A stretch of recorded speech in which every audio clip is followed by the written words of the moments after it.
आदरणीय राकेश सिंह जी का, आदरणीय गोपाल भार्गव जी का और सभी वरिष्ठ पारदर्शियों का मैं अभिवादन करती हूँ और आभार व्यक्त करती हूँ। लेकिन उससे कहीं ज़्यादा आभार मैं अपने सीधी संसदीय क्षेत्र के जनता जनार्दन का और हमारे कार्यकर्ता बंधुगण का, जो हमारे भारतीय जनता परिवार के सदस्यगण, उनका मैं हृदय से आभार करती हूँ। क्योंकि ये जो स्थिति बनी है, आज प्रत्याशी के रूप में मुझे यहाँ पर पुनः दोबारा से जो मौका दिया भारतीय जनता पार्टी ने, वो सिर्फ और सिर्फ कहीं ना कहीं आपकी आवाज़ पर बनी है, आपकी चाह पर बनी है, आपकी इच्छा पर बनी है। एक से कई बार सर्वे, जब बार बार सर्वे कराए गए हमारे पार्टी की तरफ से, कई एजेंसीज के तरफ से, तो बार बार आप लोगों ने मेरा नाम प्राथमिकता में निकाल कर रखा और प्राथमिकता में निकाल कर रखने के बाद केंद्रीय नेतृत्व ने इस बात पर विचार किया, चाहे वो भले काम के आधार पर हो, चाहे वो भले व्यवहार के आधार पर। मैं यहाँ पर ये चीज़ भी कहना चाहती हूँ कि हो सकता है कि काम करते करते जाने अनजाने मुझसे कभी त्रुटि भी हो सकती है, कभी मेरे आवाज़ में ऊंचा और नीचा भी हो सकता है, कभी मेरे व्यवहार में थोड़ा बहुत कुछ आपके मन में फर्क भी आ सकता है, लेकिन फिर भी मैं हूँ तो आपके परिवार की सदस्य, मैं आपकी अपनी,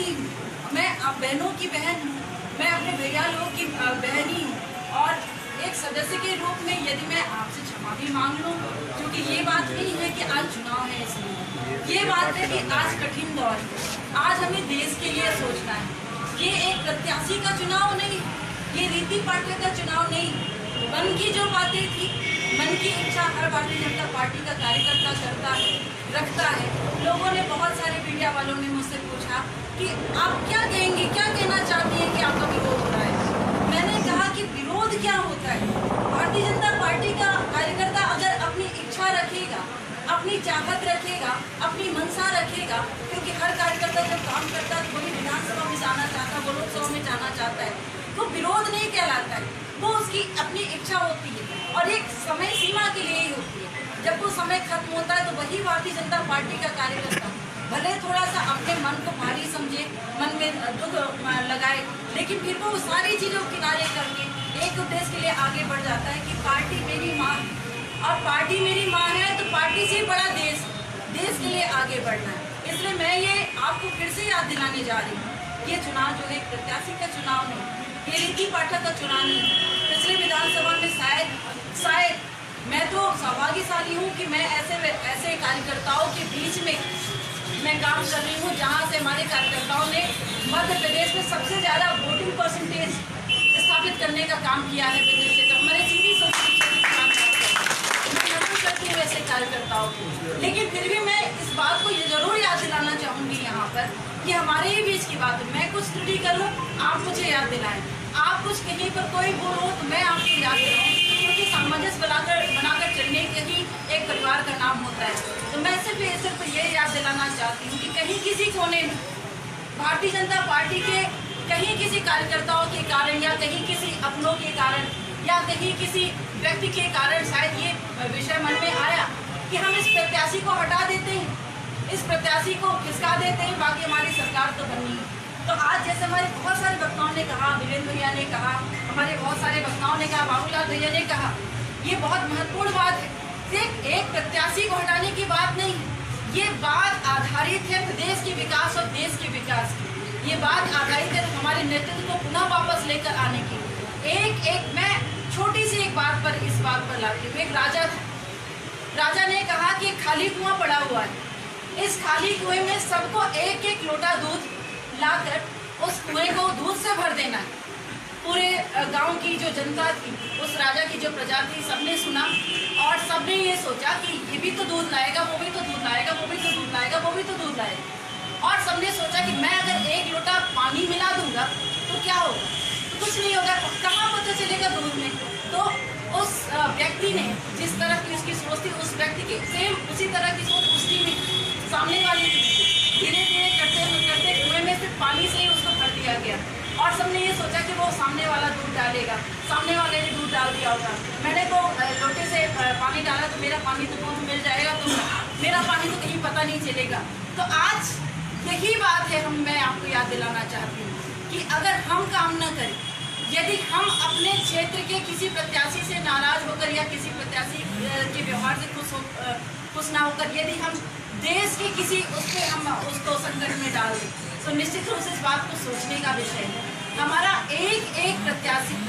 जब जीत कर जाएगा लोकसभा में,